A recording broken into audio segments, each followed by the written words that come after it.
धन्यवाद. अच्छा, धन्यवाद. तर आज आपण इथे जमलेलो आहोत. तुम्हाला सगळ्यांना माहिती आहे PSSA मधल्या सिनियर पिरॅमिड मास्टर अवनी राव या मॅडम आज निघणार आहेत. त्यांचं आपण स्वागत करूया. सगळ्यात आज मला खूप आनंद होतोय. ध्यानाचे कार्यक्रम तर आपण वर्षभर घेतोय पिरॅमिड मध्ये, पण आज मॅडम आल्यामुळे जो काही आनंद आहे तो सांगते. त्यांच्या ह्याला साक्षी बरेच आहेत की जे या भूमीवर पहिल्यांदा आपली सपाट जमीन होती. हा प्रोजेक्ट आम्ही रेडीमेड विकत घेतलेला आहे. झाडं रेडीमेड होती, रूम्स रेडीमेड होत्या. आपण आता जिथे नाश्ता केला तो हॉल रेडीमेड होता, फक्त पिरॅमिड नव्हता. आणि पिरॅमिड बांधायचं ज्या वेळेला लक्षात आलं तर त्यावेळेला का बांधायचं हेच कळत नव्हतं की कुठून ही जनरेट झाली इच्छा. बांधायचं तर व्हायब्रेशन आहेत का नाही, आपल्याला बांधायचंय का नाही हे सुद्धा आपण चेक केलं पाहिजे. कारण इच्छा तर खूप जनरेट होत असतात आपल्याला एकमेकांच्या वातावरणातनं, कलेक्टिव्ह कॉन्शियसनेस मधनं. ही इच्छा आपली खरंच आहे का, आपला हा सोल प्रोग्राम आहे का, या कुठेतरी कन्फर्मेशन्स हव्या होत्या. आणि मग मी जेव्हा PSSA मध्ये पिरॅमिडचा प्रचार होतो त्याच्या आधीपासून मी पिरॅमिडला जोडली गेले 30-35 वर्ष माझ्या घरात गोल्डन पिरॅमिड आहे. पिरॅमिडचं महत्व माहितीच होतं, पण बांधायचा का आहे. आणि PSSA ही संस्था जगभर पिरॅमिडचा प्रचार करते. मग तिथल्या काही लोकांना मी विचारलं की मला असं सांगणारं कोणी हवंय की सोल प्रोग्रामवर मला कन्फर्मेशन हवे की येस मला पिरॅमिड बांधायचं आहे आणि त्यांची जागा व्हायब्रेशन्स कुठे असतील योग्य. मग अवनी मॅडमचं नाव पुढं आलं. त्यावेळेला अवनी मॅडम बॉम्बेला होत्या आणि अवनी मॅडम कोण होत्या मला काहीच माहिती नव्हतं. मग मी थोडंसं बघितलं युट्यूबवर आणि मला जी माहिती हवी होती एक्झॅक्टली तीच माहिती मॅडमची. मॅडम कधीही बोलत नाहीत. आज मी मॅडमना विनंती करेन की आज तुम्ही साधकांना तुमच्या तोडून परत एकदा ती माहिती सांगायची आहे. जे पत्रीजींच्या कार्यक्रमाला मॅडम पहिल्यांदा गेल्या होत्या आणि आपले स्वर्गीय पितामह पत्रीजींनी मॅडमना जे काही सांगितलं की तुझ्या जीवनाचा उद्देश काय. मॅडम कशा पर्सनल जीवनात दुःखी होत्या आणि पत्रीजींनी जे मॅडमना सांगितलं ते आज मॅडमनी सांगावं त्यांच्या मुखातून. कारण आपण प्रत्येक जण आपल्या आपल्या जीवनात त्रासलेलो आहोत आणि आपल्याला कोणीतरी गाईड करणं गरजेचं असतं. तर असं उत्तम उदाहरण आज आपल्या पुढे मॅडम आहेत. मॅडम वकील आहेत, पण वकिलकीचं सर्व सोडून 100% ध्यानाला डिव्होशन केलेलं आहे त्यांनी.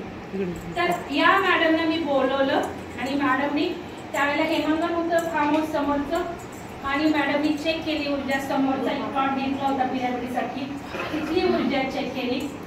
आज बुद्ध पौर्णिमा आहे. आजच्या आदल्या रात्री म्हणजे मागच्या वेळेला 13 मेला ती होती. 12 मेला आम्ही इथे बसून ध्यान केलं चेअरवर. ते फोटो मी आज या ग्रुपवर टाकणार आहे. आणि मॅडमना जे काही संदेश आले या कॉस्मिक ह्याच्यातनं आणि मॅडमनी हे नाव ठेवलेलं आहे सुदर्शन पिरॅमिड. तर या काही मॅडमकडनं ह्याची घडामोड घडली गेली आणि मॅडमनी सांगितलं की इथे कुठली विष्णू तत्व आहेत, फेमिनाईन आणि मस्क्युलाईन एनर्जीचा बॅलन्स आहे. ह्याचं सगळं मॅडमला जे दिसलं ते थोडंसं पेंटिंग स्वरूपात आपण विष्णूही घेतलंय, फेमिनाईन तत्व म्हणून थोडंसं आपण फॉरेन कल्चर म्हणजे आपला सिद्धांत असा आहे, बेसिक प्रिन्सिपल आहे, सर्व गुरु आपलेच, सर्व पंथ आपलेच, सर्व मार्ग आपलेच. शेवटी सर्व आपल्याला एकाच मोक्षाच्या ठिकाणी डेस्टिनेशन एकच आहे. त्यामुळं हे हिंदू झालं कल्चर, विष्णू म्हणा, कृष्णा म्हणा, लक्ष्मी म्हणा. पण फॉरेन कल्चरला हे मानलं जातं की स्पिरिट गाड आहे तो वरचा आणि हे थोडंसं फेमिनाईन त्याला स्वरूप दिलं एंजलला. एंजल फेमिनाईन घेतली. तर मॅडमने हे बॅलन्स या ऊर्जेत दिसलं होतं. सप्त ऋषींचे तत्व इथे दिसले होते आणि त्यामुळे मॅडमनी एवढी चांगली सुरुवात केली. ऊर्जा चांगली आहे. मग मॅडमने मी जाऊनच दिलं नाही मुंबईला. मॅडमने म्हटलं तर हा इथेच आणि आपण भूमिपूजन करू. आणि पत्रीजींची सुद्धा भेट मॅडममुळे माझी घडली लगेच. मी पत्रीजींची ब्लेसिंग घ्यायला बेंगलोर गाठलं. मॅडमनी कॉन्टॅक्ट करून दिला. सुंदर भेट झाली पत्रीजींची माझी. कारण मला कुठेतरी आशीर्वाद हवे होते, ब्लेसिंग हवे होते आणि त्यावेळेला समाधीच्या मार्गावर होते पत्रीजी, कोणाला भेटत नव्हते. पण मॅडममुळे माझी ती भेट झाली आणि त्यांचे आपण ब्लेसिंग व्हायब्रेशन्स रूपात घेतलेले आहेत इथे. तर हे सर्व घडलं मॅडममुळं. आणि मग मॅडम राहिल्या त्या पल्लवी मॅडम कुठं बसल्या की बघतो. पल्लवी मॅडमच्या घरी थांबल्या, त्यांचे कार्यक्रम बाकीचे घेतले. आपण 8 दिवसाचा स्टँड ठेवला आणि भूमिपूजन ठरवलं मॅडमच्या हस्ते पिरामिडचं इथे. आणि भूमिपूजन ठरवल्यावर मॅडमचा कार्यक्रम ठेवला. मला नंतर माहिती झालं मॅडम ध्यान सुद्धा घेतात. मग मॅडम ध्यान सुद्धा घेतात. बुद्ध पौर्णिमेला मी बोलवले, बुद्ध पौर्णिमेला माझी कॉलेजची सुट्टी बघून मी बोलवलं होतं. कसे योग असतात बघा. तो जो काही आहे ऊर्जा तो सगळा प्रोग्राम करतो. एक सुट्टी म्हणून बुद्ध पौर्णिमेला मॅडमला बोलवलंय. नंतर कळलं मॅडम ध्यान घेतात. नंतर लक्षात आलं बुद्ध पौर्णिमा म्हणजे ध्यान घडलंच पाहिजे. मग मॅडम म्हटलं मॅडम तुमचं ध्यान ठेवू. आणि पल्लवी मॅडमच्या मदतीने आपण पत्रक टाकलं. आणि त्यावेळेला मॅडम PSSA मध्ये असल्यामुळे सगळ्यांना माहिती होतं. बरेच लोक आले. पिरॅमिड म्हटल्यावर सगळ्यांना माहिती आहे पिरॅमिड काय आहे. आपल्या PSSA मध्ये जास्त माहिती आहे. अजून नियमच्या साधकांना एवढं पिरॅमिडचं महत्व माहिती नाहीये. तर त्यावेळेला बरेच लोक आले. पण त्यावेळेला मला पिरॅमिड कसा करायचा आदल्या दिवशी उद्या आपण घेतलंय ह्याचं भूमिपूजनाचा कार्यक्रम आणि ध्यानातून आलं डिझाईन. आणि त्यावेळेला मेसेजही आला होता की उद्या येणारे महामानव आहेत. उद्या येणारे भूमिपूजनाला महामानव, तो शब्द मला माहिती होता. महामानव आहेत. आणि सप्त ऋषींचं माझं कनेक्शन आहे. ते म्हटले आम्ही सगळी ऊर्जा या उद्या येणाऱ्या महामानवांतर्फत आणत आहोत. आणि याला साक्षीदार कोण कोण घेऊन आली ऊर्जा? सवाई मॅडम होते. अजून कोण होत्या? या पुरणकर मॅडम दोघं आले होते. पल्लवी मॅडम तर होत्याच चाकोस. तर हे महामानव, आज महामानववर एक कार्यक्रम घेतलाय तो तुम्ही जरूर ऐकावा. महामानव शब्द मला नंतर कळला. आणि त्याचं काय आज युग परिवर्तनात मानवाचा महामानव होतोय. अरविंदांचं पुस्तक येते मानव ते महामानव. आणि एक 8 दिवसाचा कार्यक्रमही झालाय. तर आता आपण मानवाचं महामानव बनवत आहे. तर ह्या सगळ्याला साक्ष ही सुरुवात मॅडमनी करून दिली आहे. आणि आज तो दिवस उजाडलाय की कुठेतरी मनात होतं की मॅडमना अजून बोलवलं नाहीये, मॅडमना अजून बोलवलं नाहीये. ते आज कारण मॅडमनी मध्ये मुंबई टू नाशिक ट्रान्सफर केलं आणि मॅडमना म्हणताच मॅडमनी लगेच स्वीकारलं. तर मॅडमचे खूप खूप धन्यवाद. की हे कुठेतरी लास्ट जन्माचं असतं आपलं कनेक्शन. मॅडम काही सांगतील पत्रिजींनी सांगितल्यानंतर, त्याच्यानंतर मीही थोडंसं कसं काय कनेक्शन होतं मागच्या जन्मीचं माझं मॅडमचं तेही सांगेल. तर आता आपण ध्यानाला सुरुवात करू. मॅडमला मी विनंती करते की मॅडम म्हणजे मॅडम आपल्यासाठी मराठीतनं घेत आहेत. मराठीतनं घेतातच मॅडम ध्यान, पण हिंदी जास्त मॅडमला कम्फर्टेबल आहे. पण आज आपल्यासाठी मराठीतनं पण घेणार आहे, घेतातच त्या मराठीतनं सुद्धा. तर मॅडम तुम्ही सुरुवात करावी. त्याच्या आधी अगदी फुलाची पाकळी म्हणून एक सत्कार आपण करूयात. मॅडमचा कधी करत नाही मी, पण मॅडमचं हे विशेष आहे की त्यांच्यामुळे आज पिरॅमिड उभा आहे. तर आपल्या प्रथेनुसार काहीतरी ग्रॅटिट्यूड आपलं व्यक्त करायचं हे आहे. तर मॅडम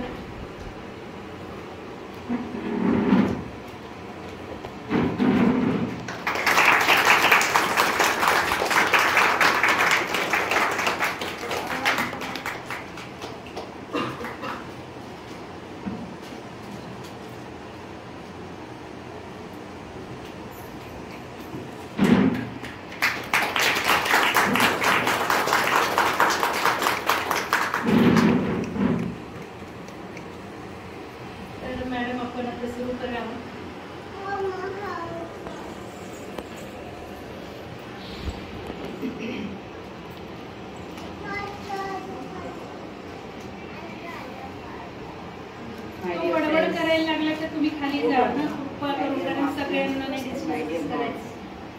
आपण सगळं फ्रेंड्स आणि आपल्या जीवनाचे मास्टर आणि आपण स्वतः गॉड हे मला पत्रिजींना भेटल्यानंतर मला कळालं. तर माझा ध्यानाची सुरुवात हैदराबाद, तेव्हा मी करायची 2001 मध्ये. आणि माझ्या जीवनामध्ये सर्व काय होतं, ऐश्वर्य, चांगलं प्रॅक्टिस, पण मला ध्यानामध्ये ह्या साईडला यायचं आहे. मला भौतिक नाही आहे, आध्यात्मिक जीवन आहे ते मला माहीत नाही. आणि हळूहळू जीवनामध्ये दुःख स्टार्ट झालं. मला मूल नाही झालं तर मी खूप औषधे घेतली. त्या औषधामुळे मला आर्थरायटिस प्रॉब्लेम मेडिसिन्स रिॲक्शनमुळे मला खूप अनारोग्याचं सुरुवात झालं आणि ॲलोपॅथी मेडिसिन्स हे बरोबर नाही, आयुर्वेदिक होमिओपॅथी हे सगळं केल्यानंतर सुद्धा मला अनारोग्य वाढत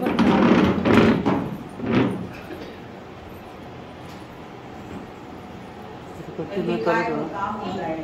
ॲक्च्युली हे वेकअप कॉल्स आहे, ते मला माहीत नाही ते वेकअप कॉल्स आहे आणि याच्यामुळेच माझं जीवन युटर्न होणार आहे. मला आधी कळालं नव्हतं, पण मी खूप दुःखी होते आणि मला चालायला पण खूप त्रास व्हायला लागला, पोटात जायला पण मला त्रास व्हायला लागला. तर तेव्हा मी शोधायला लागली की होलिस्टिक वे, काहीतरी होलिस्टिक वेमध्ये काही ट्रीटमेंट आहे का मला बरं होण्याची.